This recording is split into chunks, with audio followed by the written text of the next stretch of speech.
In today's video, I am going to be breaking down some absolutely amazing baseline inbounds that we've seen at the college level that can actually work at the high school and even youth level as well. So let's get down, let's check these out. I think that they could really help your team win more games. Let's check them out. Really quickly, make sure to go check out my Unbeatable Basketball Defense book down in the description below if you're looking for a killer defense that traps everything from the free throw line, extended, and below. So in this first play, we basically have a box inbounds, and you're probably saying, well, this is just such a basic inbounds. Well, it's actually really easy, but very, very good. So first, what we see is at the bottom, we're going to have a screen across towards the ball side. Once that's through, this obviously could be a potential option, but it's kind of risky with the backboard there. We're then going to have the screen across from the top, from ball side to the non-ball side, and then that player is going to be cutting down towards the baseline. That is going to be a very strong option, especially if they don't double team as we see here.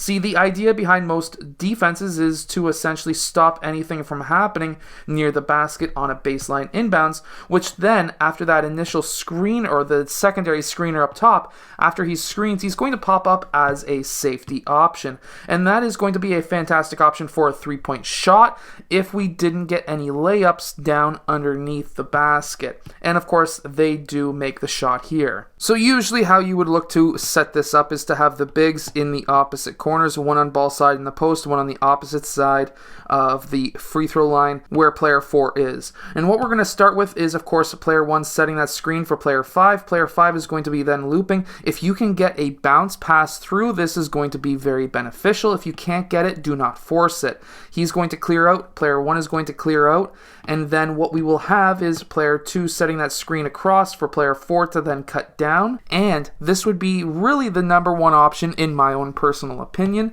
And then secondary option is coming off of that screen, player 2 for the three-point shot. If player 2 gets that ball, we don't really see this in that clip, but from other clips or even my own personal opinion myself, I would actually set up a elevator screen for players 4 and 1 for player 3 to then, of course, go through and pop for a 3. There's also the option as well for player 1 to set a pin down for player 3 to pop up for, again, a three-point shot from there. Or we can just set up the offense. This next play is going to be another box inbounds. They seem to be very simple offenses to really run. And what we're going to have is the top corner player setting a screen for the opposite corner player, and that player is going to then leak out towards the corner. This player here is going to be leaking up top as a safety up top, and then we're going to have that low post player setting a screen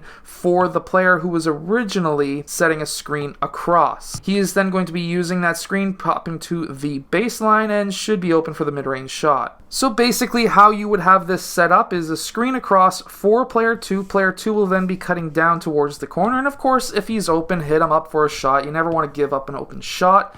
When player 1 or 4 is setting that screen, we're also going to have player 5 leaking up, setting a screen for player 4. Player 1 is going to be leaking out here just to be open for a safety, and then player 4 is going to be then cutting down where he should get that shot. This is a secondary option in my opinion, the main option being player 2, and the third option being, of course, player 3. At the point, player 5 could also roll off and kind of post up his man or whoever switched off onto him to try and get that pass too. But the number one option is player 2. Number 2 option is number 4. This is another box inbounds play, and what we are going to have here is we're going to have the first initial move to be the elbow from the ball side, and then we're also going to have the post from the opposite side popping out. They're kind of the safeties. If there is this as the main option, then of course that is what we would be looking at, is of course the back screen from the post to the high post on the opposite side.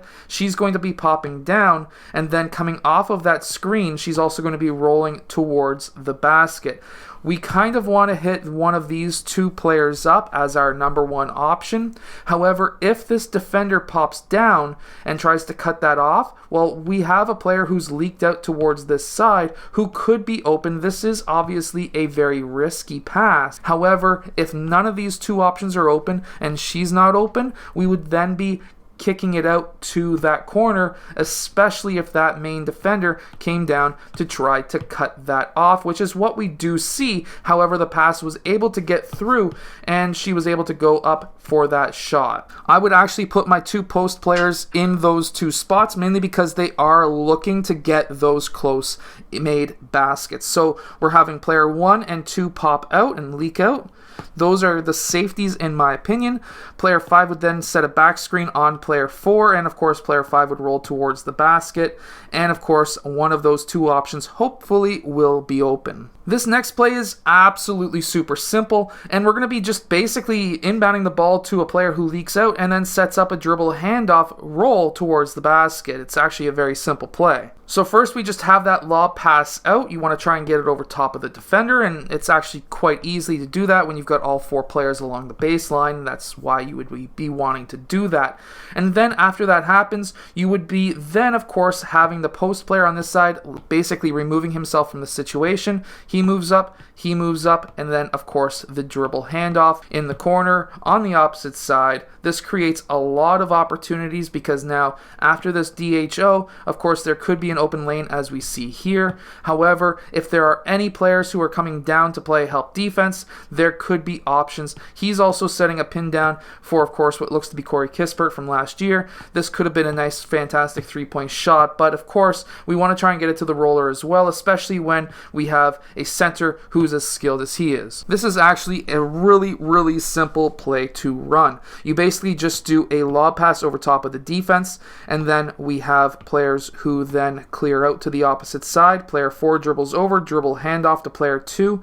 When player 2 is driving towards the basket, he is obviously looking for player 4. However, he's also looking out to these 3 players as options. However, if player 3 can set a screen down for player 5 in this case, but normally that would be a really good 3-point shooter, and normally this would be a center.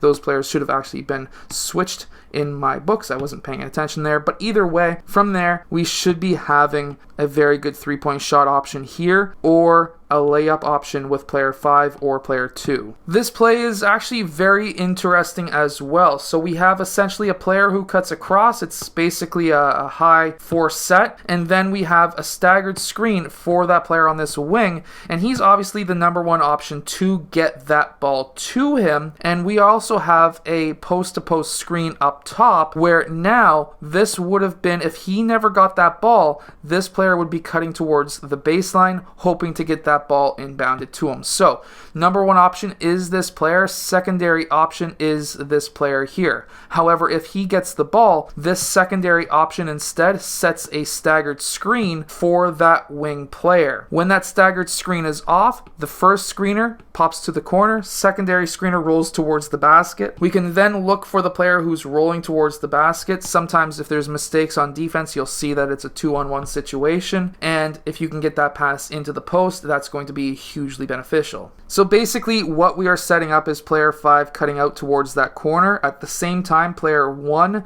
using 4 and 2 as a staggered screen. When he uses those as a staggered screen, if player 1 is not open, we're going to have player 2 who's going to be cutting towards the basket for a layup. However, if player 1 does get that ball, instead of player 2 cutting to the rim, what we would have is player 2 setting up a staggered screen for player 1, and player 1 would then use that screen, first player popping out to here. Player 3 would also be clearing out to the opposite side as way to get his defender out of the way.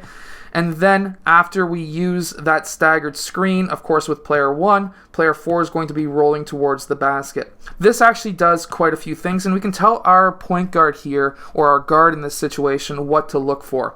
Number one option is to either take the 3-point shot, in my opinion, or get that ball into player 4. Now, it depends on the defense, and this is what I mean.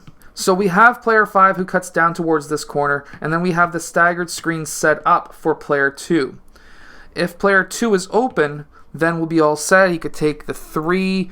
If not, then at least he gets that ball. And at the same time, we're going to be setting that screen for player 1, who's going to be setting that initial screen. Player 4 popping up to set the staggered screen. Player 2 will then come off of that staggered screen, and now there's so many different options that really present themselves at this point. And what I mean by that is player 1 can pop, and player 4 will then roll towards the basket. If player 3 comes down as a defender, obviously you could have hit up player 3 or player 4 with blue if he was wide open, but if player 3 red comes over to play help, then we can do a skip pass over to player 3 for a 3-point shot.